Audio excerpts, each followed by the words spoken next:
The following podcast is brought to you by Iconic Nation Media.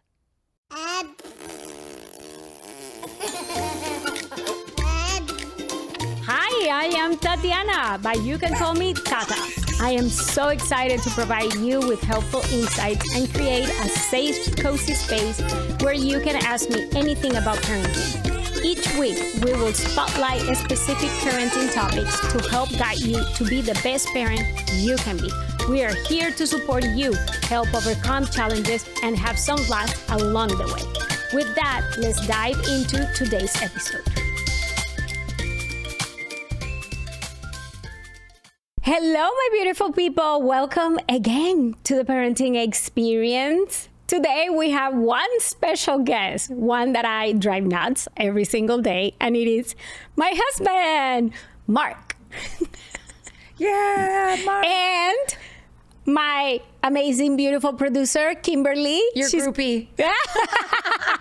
She's gonna interview us today and make sure this interview goes very well. Yes. Instead of sideways. Well, I can't say that it won't go sideways, but if it does, at least we'll have fun doing it, right? Yeah. I feel like Mark's down for a sideways interview.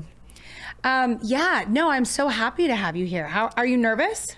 No, not at all. Glad to be here. What is this? A long time in the making. So Yeah. Can't believe my wife is here and making this happen. Like, this is awesome. Oh, I know. We're so excited for you, Tata, again. Seriously. Thank you. My holiday spirit, you know? Well, yes. And how do you feel about the holidays, Mark? Well, He's the Grinch. I have the holiday spirit. He's the Grinch. Because every Christmas he has to deal with a lot of Christmas preparation. Right. Did you want to add to that? oh God, I don't even know where to start.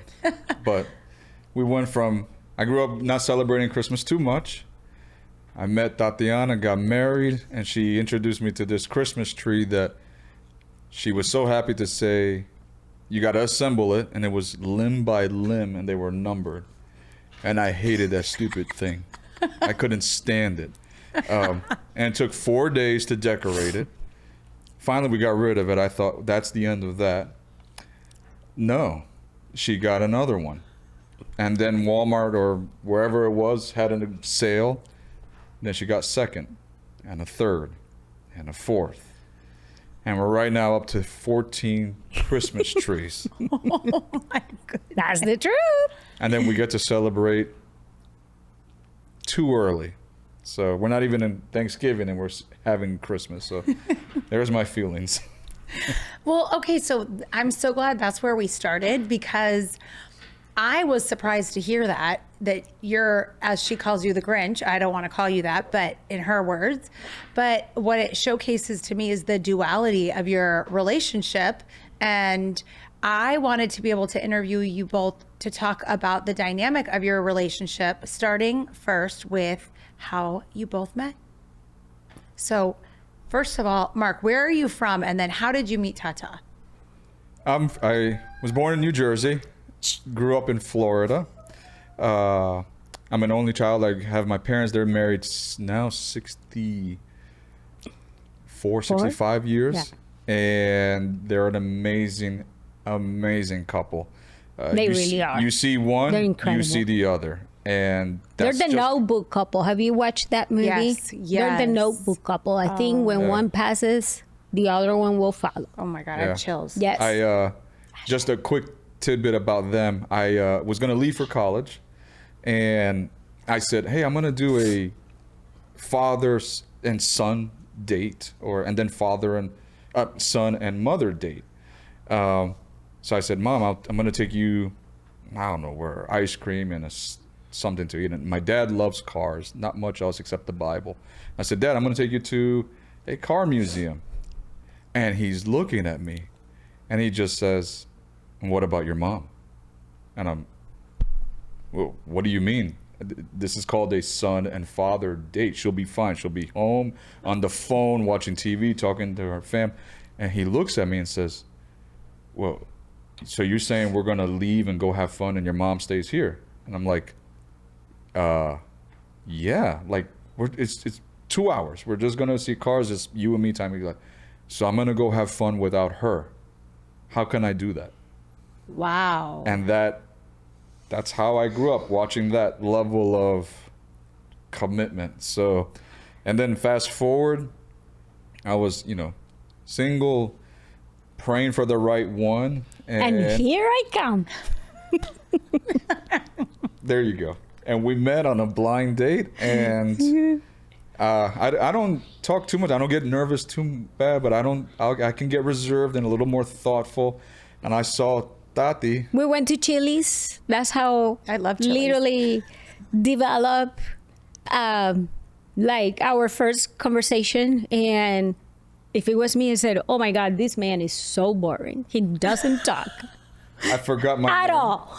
I forgot my name. I'm looking at her. I'm like, because I thought, okay, there's got to be something out of the ordinary, not right. She's, clearly not, And then I saw her, and I'm like, yeah, she's out of my league. Well, that's the end of that. And I just swallowed my tongue. And if you say, hey, what's your name? I don't know. I'm looking at her, and I'm like, yeah, that was a one and done. But needless to say, afterwards, she kept calling me.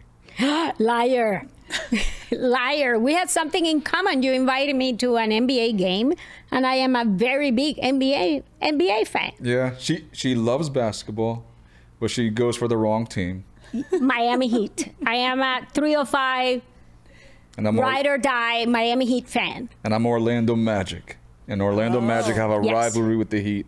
And I just don't like the Orlando Magic. I knew Pat Williams, the owner of the Magic, actually learned to swim at his kids came to school, and all the kids would go to his house, and that's where I learned how to swim. So I have a little more insight into the Magic getting started before Shaquille O'Neal and Penny Hardaway. I knew the guys early on.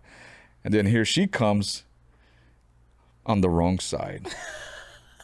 And yet you continued. So there's a theme here of this opposition, yet magical. Until today's day, beautiful after 18 couple. years together, ride or die Miami Heat 305, and he's 407 Orlando Magic. That makes me feel better because my husband is a diehard Eagles fan, different sport, obviously, right? But and I love the Rams. So we There make you it go. work. We make it Yeah. work in the home. But there's a little bit of contention. He's like, you know what he does, Kimberly? He records when I am, Miami Heat hadn't, there was a season of Miami Heat when they won back-to-back the championship, and Dwayne Wade, LeBron James, who else was there?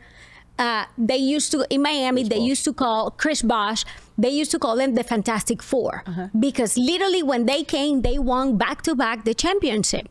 And he used to record me when I was cheering for her to bully me. And he has the recording. Okay, we're putting that up on the page. He has the On the recording. He Instagram, literally guys. I'm gonna bully you and Well- make because I was cheering for them. Is your Send it to me, Mark. We're sending it to the people. We're showing it to the world now. Now this is your revenge moment. Yeah, she I don't even know where to start. Let's just say we were at the Gaylord Hotel in Tennessee.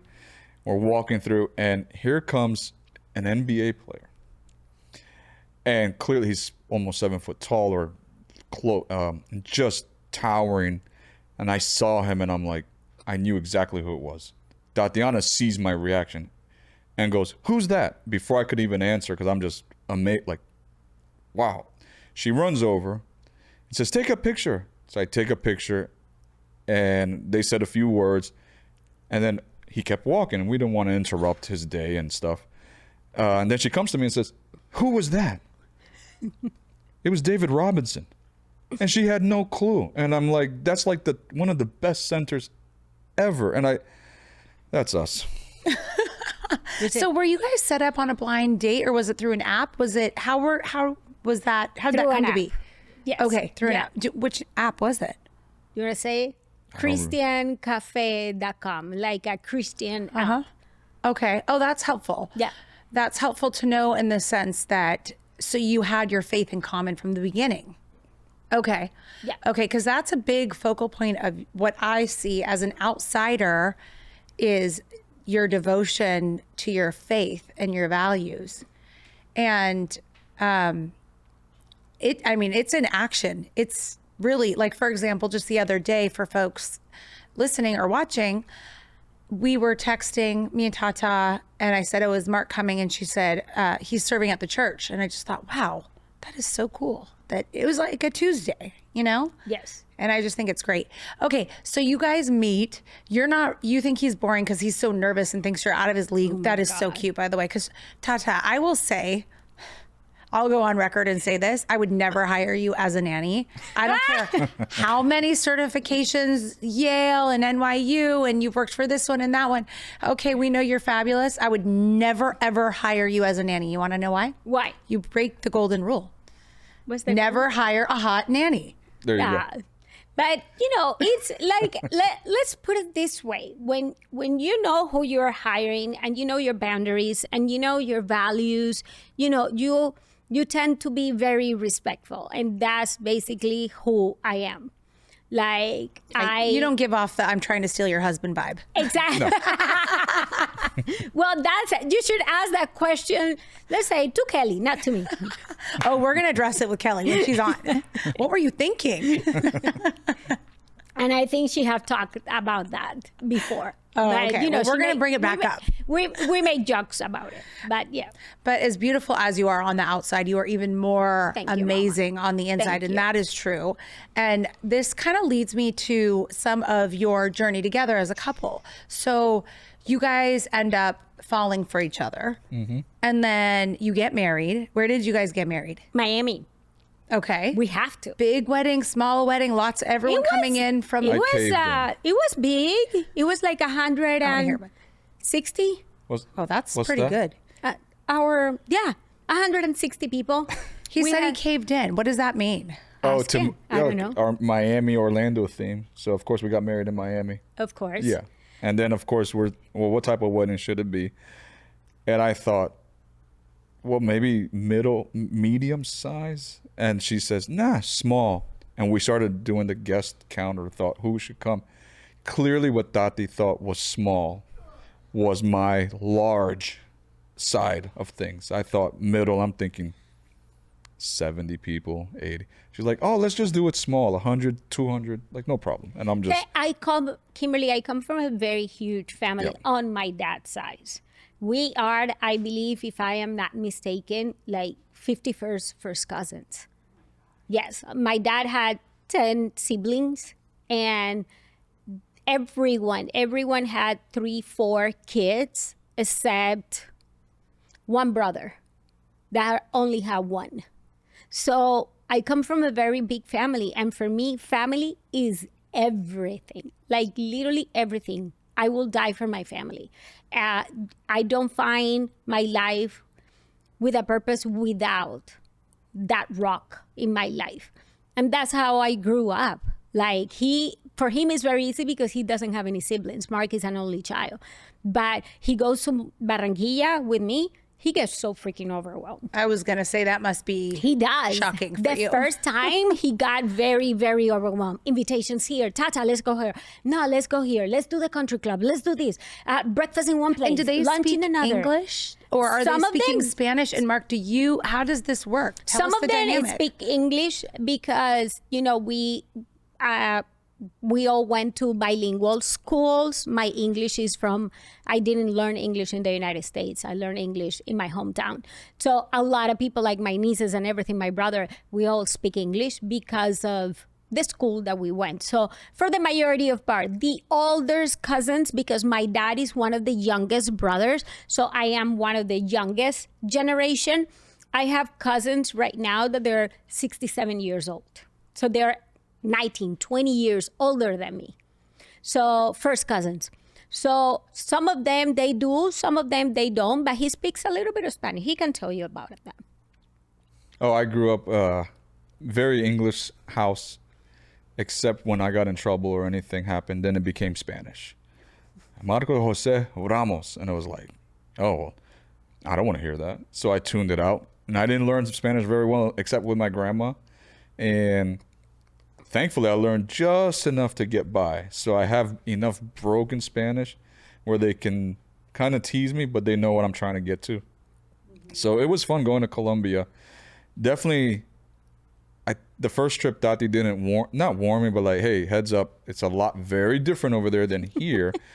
And My family can be a lot, Kimberly. A lot. well, just the country is like we landed, and it's a whole different, the way everything's done. It's very different, and I wasn't ready. So yeah, but I came back we stayed 1 week or so, whatever it was. I gained like 20 pounds. So That sounds like a blast. it was. Well, Mellita used to feed him every 3 hours. Like, here's Yeah. food. Don't Like a mark. baby. Oh yeah, it was.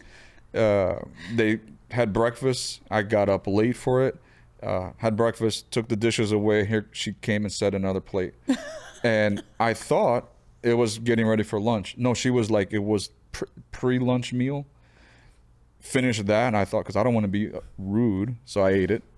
So I thought, well, okay, it's 11 a.m. I'm stuffed. I'm into my second meal. She puts out another plate, brings another round. I'm at meal number 3 for the day. We're not even at 12. They said, hey, we're going to go to the store. We're all going. You want to go or stay? And I'm like, is she going? No, I'm staying with her. We're good. Her and I stayed at the house the whole day eating. I think I had 9 meals by 6 p.m. So be ready So if you belt come optional. to Colombia with that. Let me be very specific. Barranquilla.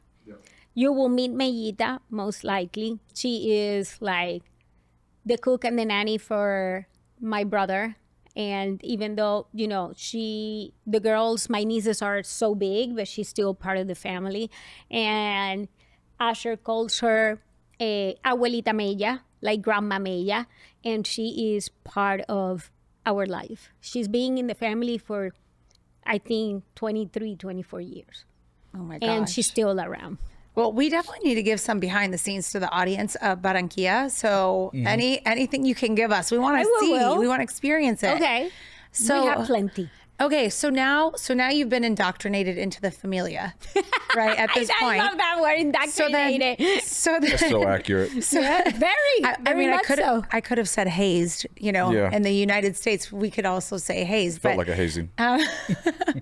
okay, so then, how many years goes by until you start trying for children? I think we started on our 4th year for marriage. Yep. Yes, Okay. more or less. Like at the end of the 3rd year of a marriage, because Asher was born at our 9th, 10th year. So, and it was a 5-year journey of that, more or less. Okay, so we did briefly talk about this in the episode that I had interviewed you, but we didn't have Mark there for that. So, and also for those that may have missed that interview or episode. So what happens when you try and get pregnant? I had miscarriages. She had I wasn't familiar with any of this. I'm a guy. So it's like, she says, we're going to do this. Okay. And, you learn about it as you're going. And she's taking the treatment and all this stuff. And then we were in Tennessee at this point. Yeah. And you were in Miami doing Florida doing a brief job or something. And she called and all of a sudden was having a miscarriage. And I was home alone, and it wasn't easy, but the pain that she was going through physically, and of course emotional, but the physical side really, it kind of caught me by surprise, seeing how much she went through. Because then there was another time that we were in Tennessee, and you had, I don't remember when, but like, That's when my uterus almost erupted. I was sleeping and I woke up screaming, and you took me to the ER. We just ran. Like, it was, and hearing her scream at that level, it can shake you to the core. Like, it's like you're in that much pain, and I'm listening to her and I'm in tears because like I can't do anything, and I run. We're at the ER, so she went through a lot, and I said, I think we got to put the brakes on this, because this is you're going through way too much I was trying to make getting it happen. too sick to make it happen. Right. And in that episode, you and I talk about exactly what was happening with your uterus and the treatments in great detail. So, yeah, and that's why I wanted to hear his perspective of, you know, how that feels for you and how you're supporting her. So then you put on the brakes after everything. Then what happens? Yeah, then at that same time, Tati had started looking, you know, she's really heading this up. Of course, I'm pretty hands-on dad. She just looking into things and said, hey, I found a possible option. No, Dr. Scotchy Doctor. in the hospital, remember? Yep. She said, after you recovered yourself, I don't think he will remember. He's not good into those details. Dr. Scotchy, which was my doctor in Chattanooga, Tennessee, God bless her. She said, when you recovered, when you feel like you can talk about it, I may have a solution for you guys, but I want you to get better. And when she said better, it wasn't physically, it was emotionally, because I was already drained of years of miscarriages, fertility hormones, IVF, and I just couldn't take it anymore. It was affecting me emotionally. Oh, yeah. Too much. And, you know, and more so, I think when I was going through that is when we started being foster parents and we had destiny at our home. So we were dealing with so many emotional things that she said, when you are better emotionally, make an appointment and let's sit down. And that's basically when we sat down. You know, months, I don't remember how many months passed by, Kimberly, and then we enlisted ourselves into adoption. So how was that? How did that, because I can imagine we went through infertility with our third, and that it puts a lot of stress into each individual, into the marriage, into everything. And now you're talking about adoption, which is a really different path. And I'm sure a very scary, confusing path as well. Were you open to that from the beginning, or how did that, like, how did you feel about that? I think we talk about it, that we always wanted to adopt no matter what. It was in our hearts, like from the very first beginning. That's why when we enlisted ourselves to do fostering, it was fostering with the possibility of adopting. It was always, that has been always in both of our hearts. Adoption. Permanent, yeah. Permanent. Where does that come from for you? The adoption, the wanting to adopt? So it's kind of funny for me. Like, so I grew up, and at a young age, middle teens or some in the summer times, I would go to my school. I was in 6th, 7th grade, and I would work at the summer camp they called it a counselor, but I wasn't a counselor. I just was a helper, like help the kids, and their ages 3, 4, 5, up to 7 and 8, and I just loved kids. I just did. It was I don't know. It's just a very hard thing to, and anytime we would go out to a field trip, that, you know, we'd have different groups. Okay, you're going to go with Miss so-and-so, so-and-so, and then who wants to go with Mark? And all, yeah, and it was like this, okay, and I don't remember anything I did over the top for the kids, but I just love kids. Then when we got married, one of the things that we did was, well, one, I read this book that Tati recommended, which, coming from my side, she knows all these devotionals and how to do this, how to do that. One of them is how to invite God to your wedding. So I read it, and it's incredible. It's a great way of not getting married just to go through the motions, but like being very purposeful. And one of the things we did was we had a lot of kids. So you'll see our wedding pics, and we got 6, 7, 8 kids around us, and it was just like, this is our value. This is what we want. Of course, we wanted our own. That would be beyond special. But we never saw it. At least I never thought it's second plan or lesser. It's like, all right, well, this is the next step. Let's go for it. He was meant to be. He was the journey. He's mine. Like, Of course he's yours. Yeah. He was our journey from the very first beginning, but I don't think, and I don't know if you agree with this, but I don't want to share like the whole story in detail, because when we introduce like his genetic disorder and everything, we want to be able to share the whole story and have Crystal here, Yes, and possibly Marlon. But when we went through that journey, like we come into a place, Kimberly, that I think it was when I was in the hospital. I don't know if you remember this. Like we talked that if God didn't allow me because of my lack of thyroid, because I went to different doctors and that was like the common denominator. I don't process hormones well. And I have to take a medication, let's put it this way, to find out if I'm going to have a reaction or not. It is very tricky. And every time if I have an emergency, I have to tell the doctors that I do have reactions to medications, but I don't know if I will until I take it due to the lack of thyroid. It's and very you weird. had your thyroid cancer before you met When Mark. I was 26 years old. And then Yes. just to remind the audience in case they missed that first episode. So you had already dealt with that on your own. Yes. So that was another major underpinning of Yes. of all of this. Okay. And like I shared before, I don't know if I would have, I don't change a thing because I truly believe that you can take beauty out of the ashes. And my whole journey led me to my son right now and our daughter, basically both. Like they both have incredible story and I wouldn't change a thing. But I have to go through the hospital, lose my thyroid, have thyroid cancer, went through everything I went, weight issues, because I went through surgery with 305 pounds. He has seen the pictures. He can tell you I am a completely different person. And I'm going to look for the pictures to see if we can post them. But I have to go through what I went through, and you as a woman and mother and wife, you can understand. I think you may understand this, Kimberly. I have to feel myself complete.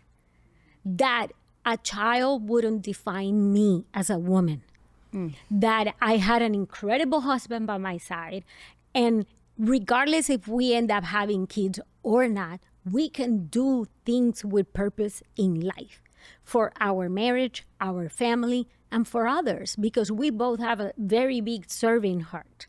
So I have to go through all that to realize that a child didn't define me. A child didn't complete me as a woman, and didn't define if I could become a mother or not. You can be a mother in very different ways. And that's the beauty of our story. We have two incredible adopted children, and neither him or me or myself, we would change that for anything in the world. But we wouldn't be able to appreciate that unless we went through 9 years of battling infertility. Because I didn't have a problem getting pregnant. My problem was finishing the pregnancy. Mm-hmm. Mm-hmm. I love the way that both of your values are so strong and the level of support that Mark gives. If you see us kissing, it's because Sweet Asher's here too. So, we have a little celebrity guest. He's our assistant producer today with JFE. So that's what we get to have today. But how do you, because I feel like, and what I really want to unpack here is navigating the challenges together as a couple is not easy, even when you both have the same vision, the same values. Sounds like good communication. You're a great team, but even still, this is a lot. It is. It's a lot to go through as a couple. So can you kind of share how you've been able to, maybe let's start with the struggles before we get into the solution. How did you, let me say it like this, a lot of people I know that have fertility issues and health issues and things of that nature that are really challenging, or God forbid they lose a child, a lot of times they separate because it's just all too much, and I can understand why that would be. But you guys are still here together. So was there a time that you can share and maybe speak? I'm asking so that we can help people that might be in this same situation. And I want them to recognize that things are not always rainbows and candies. Cupcakes and rainbows. What do you call it? Cupcakes? I call it cupcakes and rainbows. Yes. Yeah. Can you just speak to them for a minute about maybe some of your harder times and then how that unfolded? You want to talk about that or me? Or we can, or we don't have to. I can think about it. Like, well, I could say regarding when we were trying those years and then it was not easy, I could clearly see the toll it's taking on Tati. Obviously, she's not choosing it. We're both trying. And I guess I lean a lot on my dad and mom to see my parents, how they are towards each other. And I'll just say this, my dad, maybe almost too much, but my mom is his whole world, like legit. And that's what I saw growing up. Like and I got so many stories with them. But that's what I saw every day. So today, I won't say we've had our ups and downs, but Tati's my priority, period. Like whatever she's got, I have to make it important to me. It's not, well, what about the kids? Like she's priority one, period. Whatever. Now that doesn't mean that she's right all the time. And that means, you trust me? I am. With a Latina, I am. There's a lot of ups and downs. I've been asked how is it being married to a Latina, and I said, have you ever been to a roller coaster?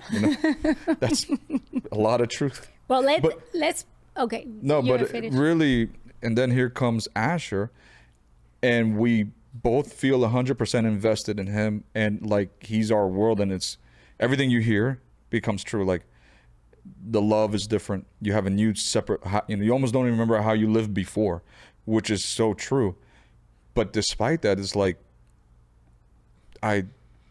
Tati's the heartbeat. It's like, how can I have one without the other? So clearly she's the priority, period. It's almost go back to where my dad says, how can I go to the museum with you and you leave your mom here without having fun? Like, and it's just like, you look at him, you realize he's dead serious.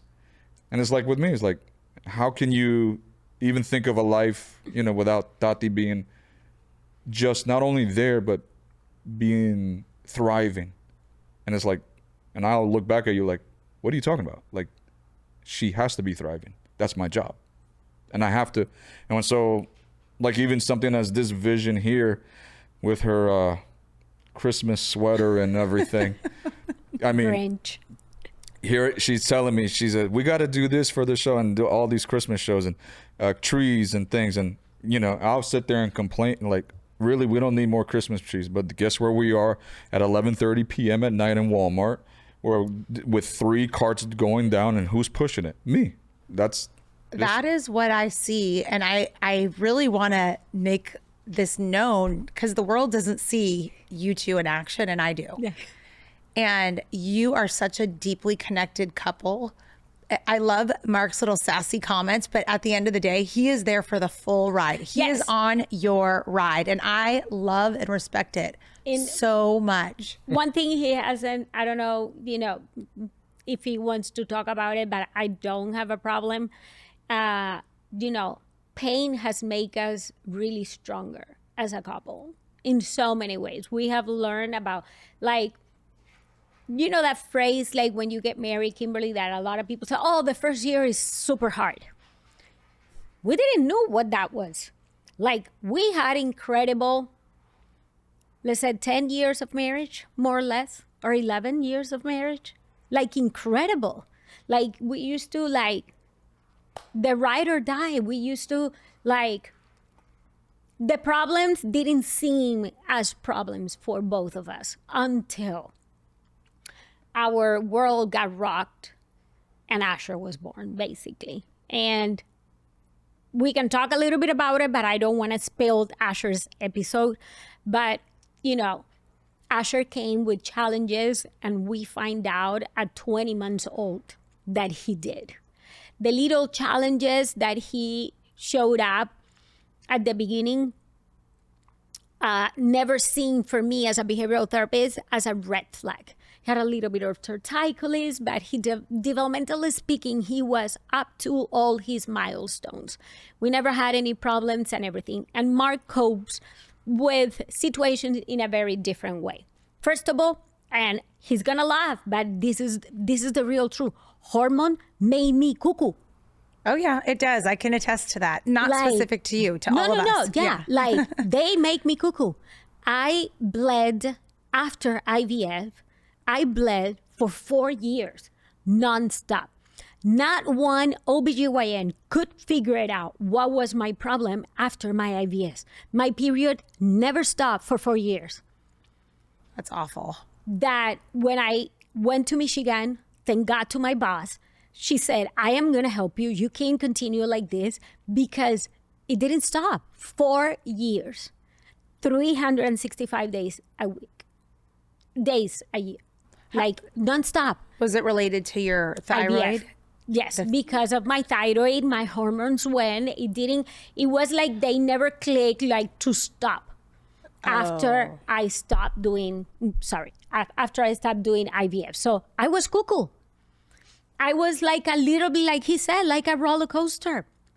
So when Asher, we moved from Michigan to LA, that was like, I was like thriving in my job, a lot of responsibilities, so does he. And we got into a point that our disconnection, we were like looking in separate ways, not because we wanted it to, it's because we were dealing so much. We couldn't know how to navigate what was wrong with Asher, that we filed for divorce for the first time. Then, we had a bump on the road. I think that was our biggest bump on the road. And then, we were like growing apart, very disconnected, not talking to each other. So, finally, I don't know if it was him or me, we surrendered, said, okay, let's go to therapy. Okay, we move forward a little bit. And then more news about Asher, more regressions. Like when you go to the pediatrician, all you expect is, okay, let's do vaccines, let's check up, perfect head, he's growing healthy. No, we had a list of things of what was wrong, and it was affecting us. It's just, and we didn't have here in LA support system. My mom was away, my brother was away. I'm super close with my family. So did he. Like, okay, what are we gonna do? At that time, I wish I was somewhere else with my best friends to help me out, to give me a hug. We didn't have that here with nobody. So, and every time we used to go to the pediatrician, it was, oh, something is wrong, something is wrong. It's not that you really want to share that something is wrong with your son. It's like, that's what the doctor is telling you. And people sometimes take it the wrong way. Like you're expecting to do something, or you're asking for something. No. All we needed at that time was a hug. Someone to listen to us. And honestly, Kimberly, we didn't have that here in LA. So then, he needed surgery. He had surgery. Something went wrong at that surgery. So I decided, I said, you know what? I had it. I went into my own bubble. Like, I had it. When people used to ask me, I used to share a few things here and there. But like I said, not expecting for people to do something. All we needed was a hug. Our friends was limited here. So we barely have a community here. Right. That was very hard. So after the surgery, filed for the first time, that was 2021. And then last year, again, we grew up the list of things that this is something wrong. This is something wrong. Testing, studies, MRIs. Go to the Children's Hospital, Beverly Hills, another hospital. Go to Irvine for sleep studies. He was diagnosed with sleep apnea. You know, it's like we grew up separate, filed for the second time, until we both realized that, okay, we need help. More than we're expecting, more than we're saying. Divorce is not the solution. You How know, did you come to that realization divorce is not the solution? Because I think that's an important thing. A lot of times people say, forget this. I'm going to use my PG voice here. But it is so easy to throw in the towel and walk.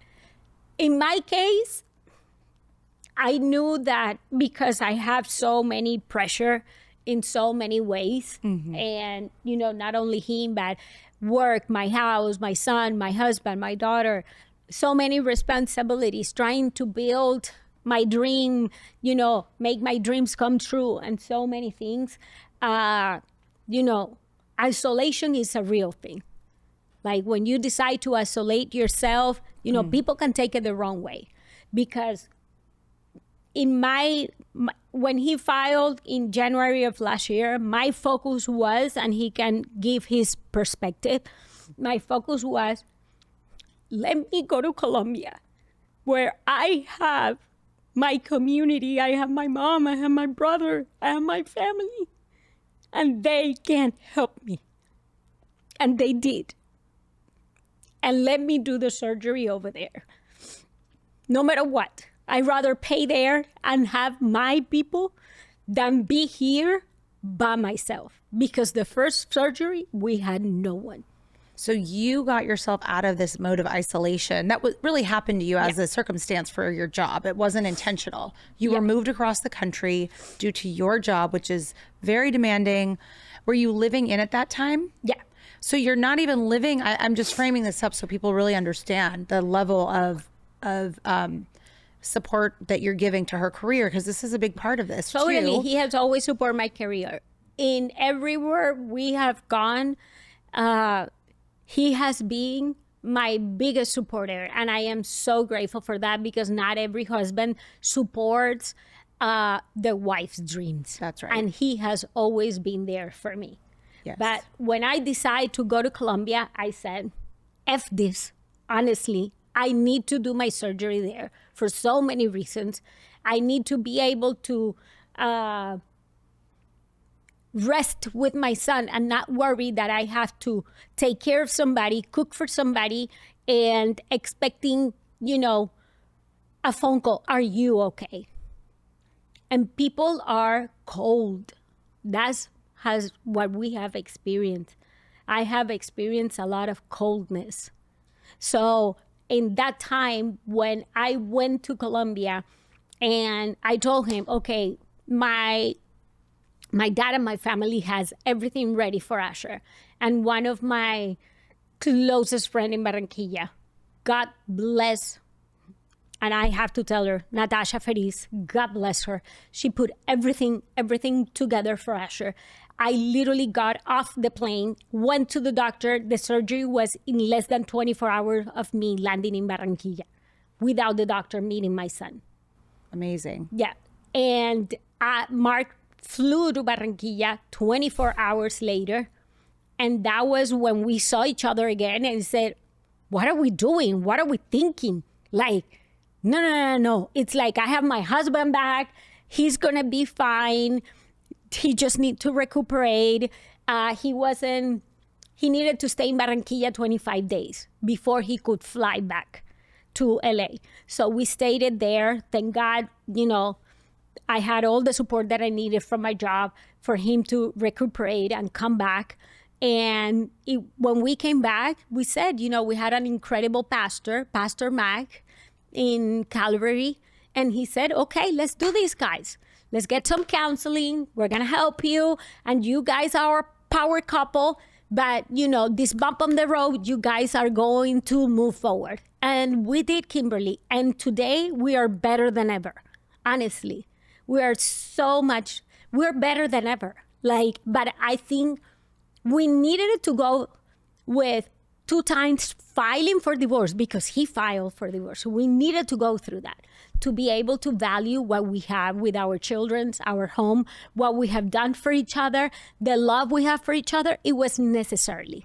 It's hard to say it, but sometimes you need the pain in your life, the isolation, the people seeing that, oh, we don't care about you. So you can refocus and put your focus, because we were focusing so much of what going on with Asher that we stopped caring for each other. And it wasn't in purpose. It was like we both have our eyes on him. Yeah, I think that's so relatable and so normal. And obviously you both navigating more extreme circumstances kind of across the board, like makes perfect sense. Is there anything you wanted to add? Oh, the only thing I can think of is during this time, I think that it seems like, Tati had, got a lot of frustration, a lot of stress, a lot of pressure, etc. And I guess perhaps our different styles of life. She's a more type A. I'm type B or a C. I don't know what that is. Chill. We call it chill. And she would just, and I not snap, but just she's more Latin. And so it would come Loud. Say it loud. Her frustration and whatever would come my way. She didn't mean it that way, but boy, I took it and it felt harder. And I said, I can't keep this up. Like, it's almost not it didn't feel like a relationship, but of course we're focusing so much on Asher. And first time I'm like, okay, and it wasn't, well, I got someone else. It was just, I need to step away. I need a break. Yes. Clearly. But, then the second time, and I say this now, it's funny looking back, but I don't remember. It was filed before. Tati and Asher went to Colombia, and I just cried.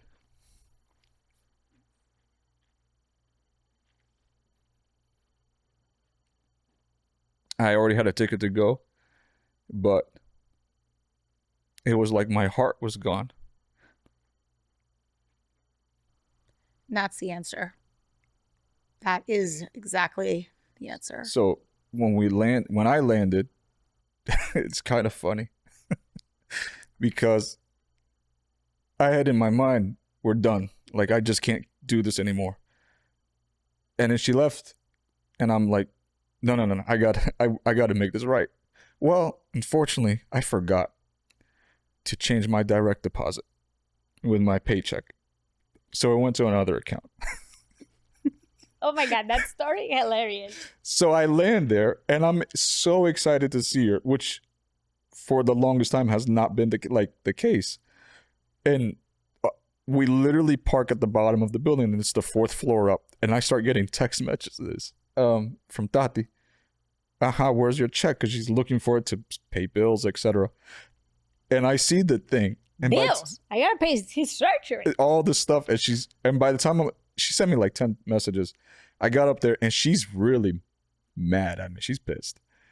And I just looked at her, and I have this smirk on my face, like, I am just so glad to see you. And she's looking at me. She's like rattling, like, what is your money? This. And I just look at her and say, babe, I'll take care of it. I'm so happy that, and she is looking at me like she can't even stay mad. And it was Pastor Mac who's really changed me.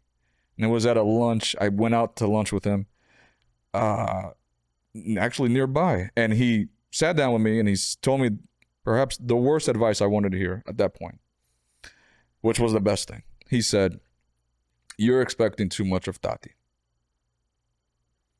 What? I'm married. She's my wife. And this, he goes, yeah, you're expecting too much. And in my head, I thought, well, I really don't like to hear this at all. This is not what I was hoping. I wanted to hear everything that she's doing wrong, that I'm doing right. He's going to talk to her, set her straight, . He's like, no, you are looking at this all wrong. And I kind of left with a little attitude. I was like, well, I'm not going to talk to him. Like, that just really didn't sit well with me. But I got home, and I'm not to be too much in this, but God really rocked my world. And it was a lot of the stuff I was looking to get from her, I needed to get from God. Wow. Can you give some Tell us more about that. So I wanted I know you hear and there's memes, a wife gives her husband respect, the husband gives the wife love and all this stuff. And, I go back to my parents and the model, like, and they have a beautiful marriage, but there's also elements of codependency and there's just a lot in there.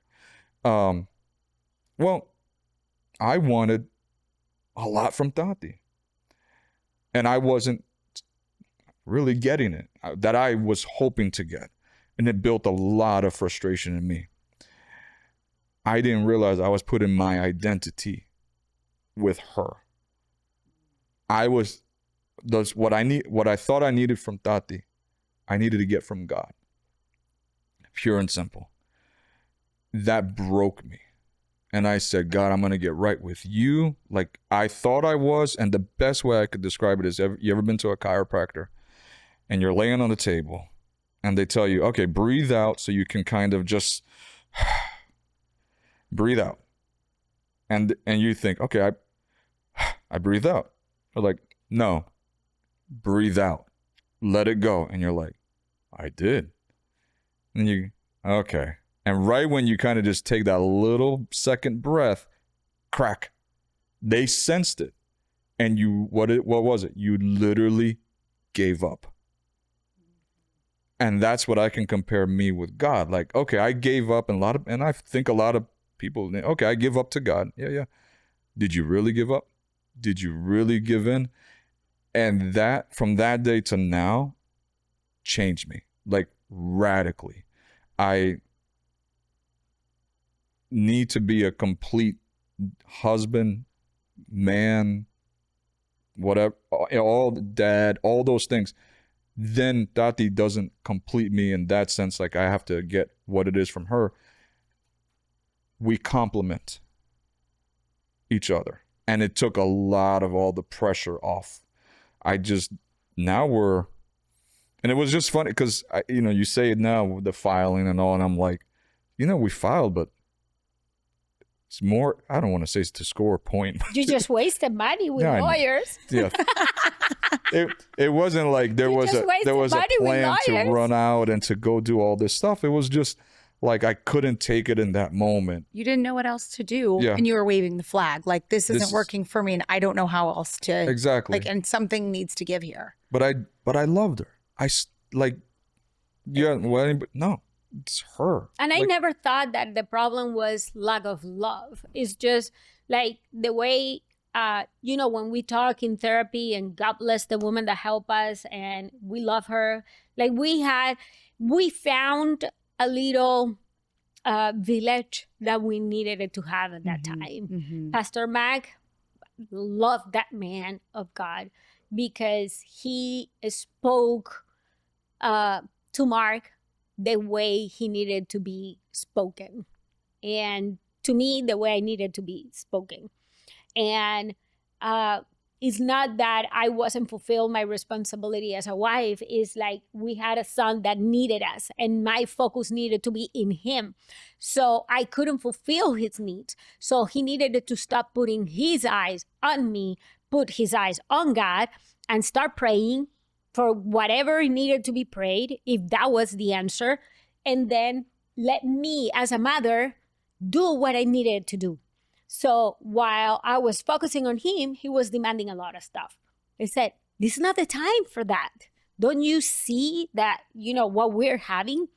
Do you think, Kimberly, and answer me that, because maybe a lot of people from the audience, we don't know, but what do you expect when you go to the pediatrician? Like, do you expect a list of things that, okay, this is it, this is it, this is it, this is it, this is wrong, this is wrong, this is wrong.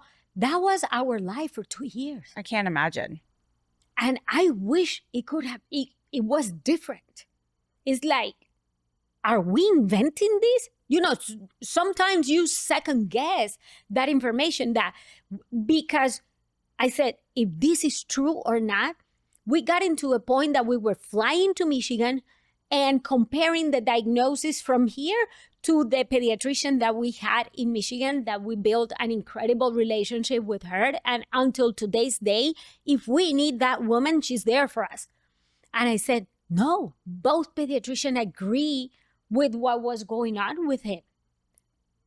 And sometimes it's difficult to navigate because people are wondering, are you inventing this? Do you want your son to be sick? People are so sick that they can think that. And it wasn't us. Can you imagine coming to California and right at the COVID and being told, oh, he needs to get a shot. You guys need to get shots. And we knew the stance of COVID. We were trying to, we weren't even but the criticism that came our way. And I'm like, our son is not even fully because of what happened to him. He regressed. We discovered this. And let's just say California, it was a lot more very contentious time. Rough time. And we're like, we're not even anti-vaccine. We're clearly, anyway, so now here we are. But yeah, it's been a amazing road now. We're a lot more balanced in our home. We've learned a lot, grown and a lot. We got him, and it's like now this is coming up where Tati's sharing, because I've gotten to hear her so many times on the phone, talking to families and couples, helping train their newborn children, et cetera, et cetera. And I will say this, she's gifted. This is not just, she read a book or an article and is repeating it or kind of just tweaking the thing to match whoever. This is a gift. And then this whole thing came up with the idea of having a platform and sharing for so many good reasons that she's talked about. And I'm just like, all right, like, it doesn't surprise me. It generally doesn't surprise me. So you like what she's doing with her podcast, or what? Yeah, tell us what you think of the podcast, because that was actually one of my questions. Well, when she told me, she says, babe, what do you think about me having a podcast? And I know I don't listen to many podcasts. I listen to sermons and stuff, and I know it's people talking. Now, for 10 plus years, she has been talking directly to me. Constantly, nonstop. And my first thought was, wait a second, you're going to be somewhere where I could redirect that energy outwardly. Wait, I think what you're saying is, I saved your marriage? Indirectly. Kind of. I think kind of. You did. See, yeah. You don't have to talk to me as much. It's going to go out, help people. You still can keep talking. This is a win-win. I feel like if my husband was here, he would probably say the same about me. And that's why I'm dying laughing too. Okay, good. So you're in full support 1,000% of her sharing her gifts. Yes. Well, to me, looking from the outside, looking in, it all makes sense. First of all, I'm largely an LA native, and LA is not the most friendly of places, number one. Number two, understanding that you are in a lifestyle job that takes you outside of your home in a very high, I don't know if it's high stress, I would imagine, but it's a very demanding type of a job when you're in a lifestyle job, right? It's not like and a I don't job. call it a job. I am so passionate about what I do, Kimberly, that I do it with so much love, grace, right? And I put my heart and soul into it because I love what I do. I was born for this, and with His blessing, even better. Yeah, and I'm only highlighting that to say that, let's be clear, you don't have a 9-to-5 job. You have a lifestyle job, and that is a demand. That in itself is demanding, even in the best of circumstances. And that's the reality for your family, because you do have a family of your own. And so to me, that makes perfect sense that here you are in LA. It's already a isolating place, because part of it, I think, is that there's no central downtown, and Los Angeles is very spread out. This is not a walking city. You know, there's the song, Nobody Walks in LA. It's for a reason. So it's very difficult to meet people just organically. You're not going to walk down the street and have conversations with people ever. It can be very isolating. And so that's the second thing. And it makes sense to me that you add the stress of the health of a child. You're in a new environment. You have zero support. And it takes you to go out of this suffocating environment, which in this case was Colombia, to your family, and break the mold and get a breath of fresh air, and then kind of reconnect and remember that it's really not about the two of you and your love. It's about your circumstances aren't helping you. They're not serving you, and you're not energized by your environment. So I'm highlighting that because I think that a lot of people out there that struggle with either their own depression or maybe marital issues that, it becomes very depressing and difficult. I think there's something really valuable about changing your environment physically, because it's like you get out of your mold, you know what I'm saying? And that stuck energy is like broken, even if it's a vacation. And I just think that there's something very powerful about remembering that there's life outside of what you know. Yeah. So I just wanted to bring that forward too, because if there's people out there struggling right now, maybe just get out of your physical geography and give yourself a change of scenery. And I just think that that's a powerful tool that people can use. So anyway, so now you guys are better than ever. And I just want to ask you really quickly before we wrap, what do you think of all of Tata's giving antics? Because this woman relentlessly gives. You had what, like 200 presents or something in your basement in Detroit when you were remodeling essentially, or kind of, or more, a foster home. Yeah, a foster home. And so, Mark, how do you feel about this? Her giving spirit, because I know you have a giving spirit too. Talk about that. Tell us what you think. What we did in Well, Detroit. first of all, I'll start it with this. My dad you got to understand, my dad they say a boy will marry someone that like his mom, or vice versa. And Tati reminds me a lot of my mom. Very driven, very just doesn't know a stranger, and very forward. My dad, very reserved. You hardly know he's there, but then he's the one making jokes. And one time he said, and he was a bus driver for many, many, many years in New York and then Florida. And there was people at the house, and I don't know how it came up, but somehow they were joking about my parents, and they said, and he leans forward out of nowhere and just says, and he always clears his throat. I don't know, he's got something with it, which makes it funny. Clears his throat. He says, the Bible says the husband is the head of the house, but the wife is the neck. And he said, clearly I have a pain in the neck for 40, 50 plus years. That's what he said. And everyone just starts laughing, and because you could tell clearly where this coming from. I didn't understand that. I thought, oh, that's a funny joke. I didn't realize that was going to be my life. So clearly I might be the head, but the neck has turned, and here we go. So no, in Michigan, she says, babe, there's an opportunity to help a foster home. Full home. And I thought, great. We'll run by the store, pick up a few gifts. We'll have it done by the end of the day. Next thing I know, I get a knock on the door. Hey, we're here helping. We're from next door. People, and who? What? And there are several cars. And what is this? The whole neighborhood. And she didn't tell me. Hey, by the way, I've reached out. There's people coming. She just, he's home. Go, So I opened the door. Who is this? Well, we're here for this cause. You guys are doing this. I said, we?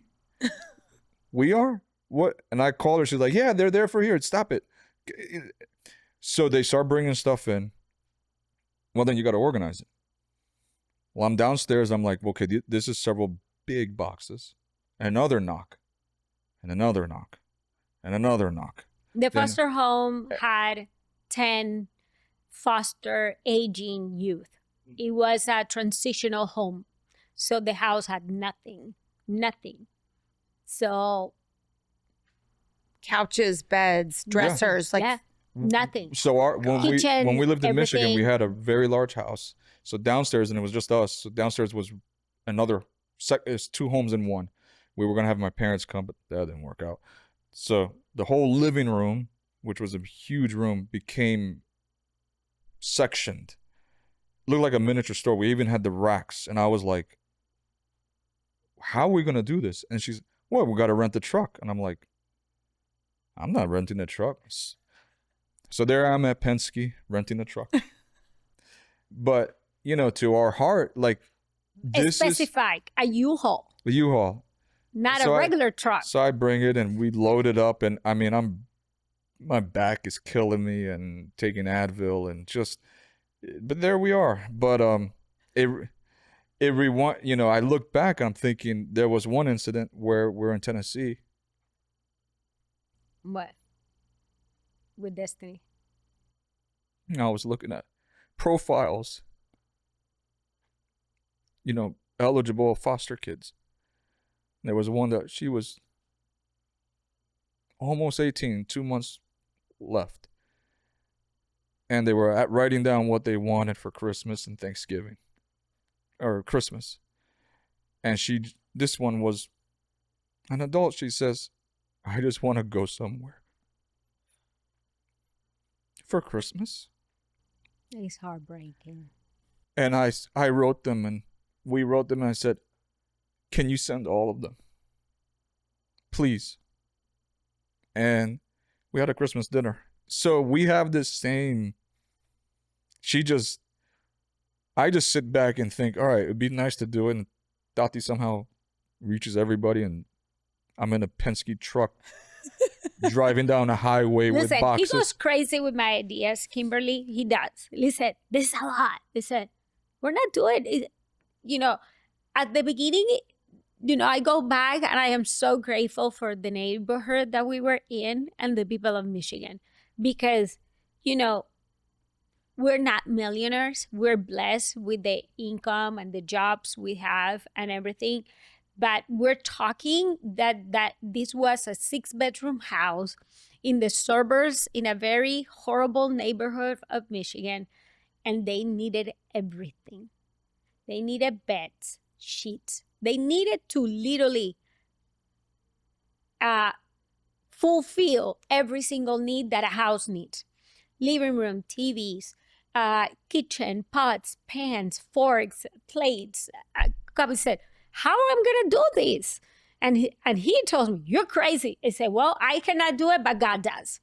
Said, so I took the responsibility, and this was through Kelly was the one that facilitated all the information of the house. Thank God for them. And they jumped in with us as well. And she said, you know what?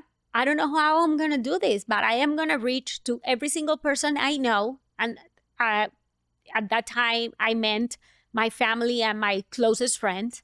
Said, hey, if you spend $200 at the mall, you're going to spend some with me. And that's how I did. It said, I truly believe that it's better to give than to receive. That it's in my heart. You need this jacket? Let me give it to you. Wait a minute. She means it. Let me just tell the fine people.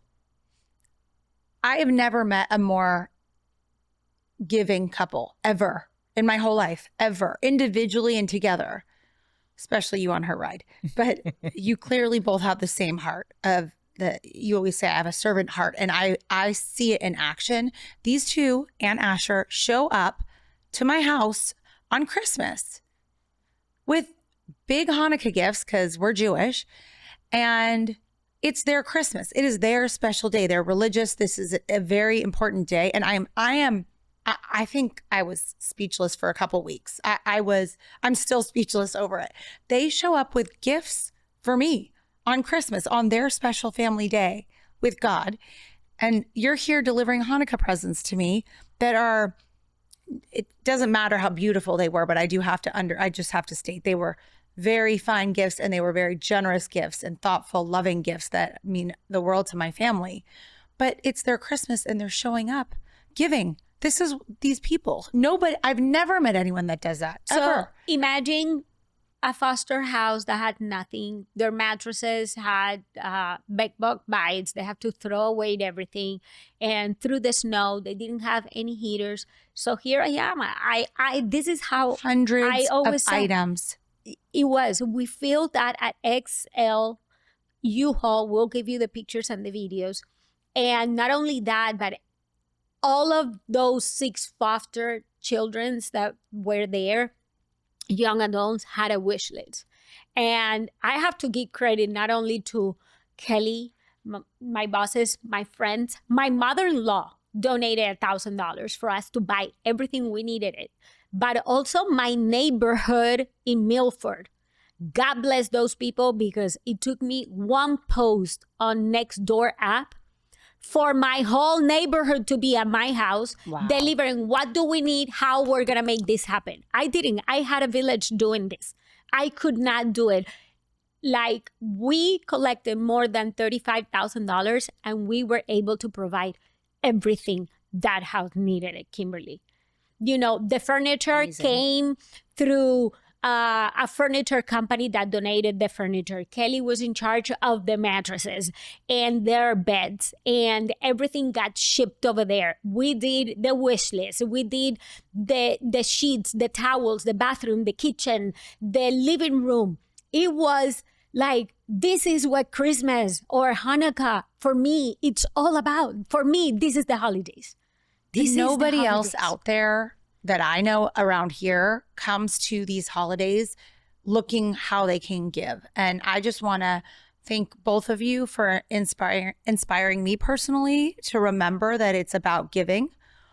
And you don't just talk about it, you both do it. I mean, we have so many stories and evidence and examples. And I am just hoping that we can continue to spread that essence. And the fact that Kelly and Matthew also joined in and supporting is huge, and your entire neighborhood. I have to give them credit, if amazing. we're talking about what we did in Michigan, because everyone jumped. Everyone was giving this because of your vision. And I just want to say thank you. Thank you for all you both do privately, very quietly. And I just really hope that people listening or watching can take that and pay it forward with you. And I'm looking forward to joining your giving this year, and inviting all of your wonderful audience as well. Can you remind everyone, in case they didn't catch it? This is the Christmas ornament wish list from an aging foster young adult kids, and from Raising Hope. And every ornament is a wish list. And they don't ask for much. That's the most incredible thing. All they desired, it's a family, love. And Kimberly, you're going to ask me, first of all, you said something, I thank you that you are mentioning it, but the way Mark and I are, we love to do all these things very quietly. We do something for the homeless. We do the backpacks from the homeless. We don't like to take credit, There's a Bible verse in the Old Testament that says, don't let your right hand know what the left did. And the more quiet we do things for us, the better, because, we're not here to take credit. For me, the most important thing is the heart of a child. And I grew up with an incredible mother. I grew up with a home, and foster children don't have that. Their stories are heartbreaking. So if we can seed a little bit of faith, hope, and love in those hearts, at least on Christmas, we're there. Yeah. No questions asked. There was one story that stands out about me and Tati, and really the way she is. And one thing I could say, like, I've always said, hey, we can give gifts to our kids. And that's, Christmas morning, you run down or whatever, there's a tree, you open your presents, and you're done within 10 minutes, 30 minutes. And next thing you know, you're wondering what's for lunch. You put on the TV, and you're kind of just an easy, not lazy day, but just a day off. And I don't know, that always felt a little flat to me. Where's the purpose in that? And then Tati, it's fine, but we were in Florida at this time when we first were married, and we're driving. I don't remember when, but we were here on the Christian station. This cause that they're doing, something. Hey, we need help for this. And she just looks at me, and I just knew she's gonna sign us up. Like, oh God, like I just knew, and I said, yeah, just let me know, like What are we doing? He runs away from that. No, and it's not that his heart is not there. It's the chaos. He loves it. I can, love to I play can, off, yeah. I can see he quietly loves it. It's just So- the chaos. So the deal is we go to a children's hospital with kids that can't leave for Christmas. And these kids can't leave the room, and we're there in pajamas with gifts for all these kids, and we're singing. I can't sing. I play drums, but I cannot sing. Thank God my mom's there, because she has a beautiful voice. She does. Everybody else She sings is beautiful. horrible. We're there, and you're actually good too, but me, I am singing. It's flat off, whatever. When we come down the hallway, we wish you a Merry Christmas, and all the kids come, that can come out. And we've got gifts and giving out and whatnot. And his dad comes out with this little girl They were special needs, right? They were special with needs. all these wires, no hair. She's 2.5. And I thought, okay, let's shut up. This singing's horrible. And we wrap it up. I'm like, let's stop. And the little girl just motions in sign language. More. I'll never forget that little girl. And I said, for every Christmas we do, said, babe, from now on, We will do it. we're gonna do something where we get gifts, but we're going out and we're gonna give it back. So the 25th I is s- not for us. I want my Kimberly. kids that grow up to learn, just like you said, it's better to give than to receive. Because it's so true. You are so much more fulfilled helping someone else than just unwrapping a gift that you wanted. And it's just funny. I got paired up with Tati. And In God's plan. I've been, what was it? My mom was in the hospital earlier this year. And just to tell you, it's not just me. I'm blaming my mom. The doctor comes in and he says, Mrs. Julie, how are you feeling? And she goes, oh, I'm not feeling too good. I got a pain. She says, the doctor said, how long has it been there? What can you tell me more about it? She's like, it's been around for 60 plus years. I can't get rid of it. Clearly she means my dad. Yes. So I get that side from her and I play it off with Tati. And I can only imagine now in this microphone, this posture and thank you to you for everything. Because I thought we were coming to LA for her job and you were part of it. The purpose is bigger than that. You're part of it. You're part of this dream. This is something that's going way back. And to know that and I told Tati even the other day, I said, you could have done this anywhere else where it's a different feel. I said, but Kimberly, it's like, how did that happen? I'm like, clearly this is more someone that we can sense loves us, loves the heartbeat, sees us, gets it, and we know is on that same genuine level.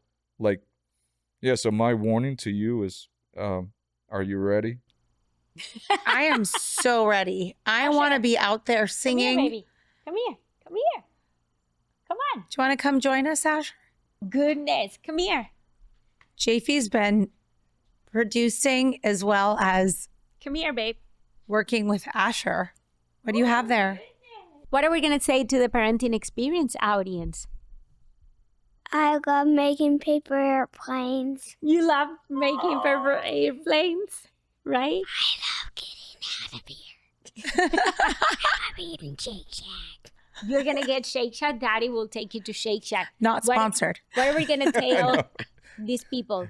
Had it. Like to buy a Christmas gift for a foster children? Are we going to do that this Christmas again? Yeah. Okay. You want to hang it? You want to hang it? Okay.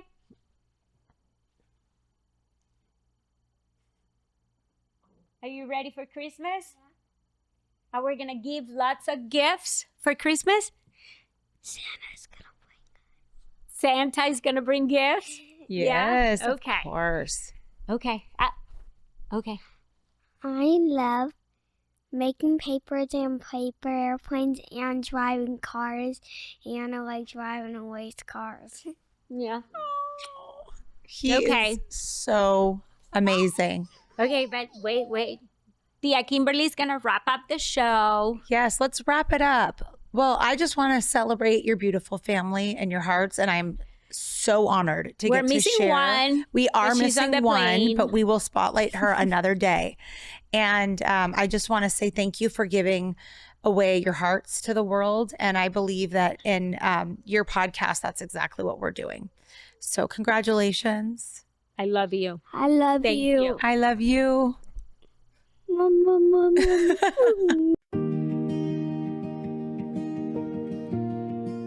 Thank you for tuning in and listening to this week's episode of The Parenting Experience. You can write in and ask your questions on our show's Instagram page at The Parenting Experience, and we will address your questions on an upcoming episode. If this episode helped you, we would love for you to share this episode with your partner, your sister, brother, and extended friends and family. Share the knowledge and support we're giving to you. Please rate and review the show on Apple Podcasts and Spotify, and we will greatly appreciate it.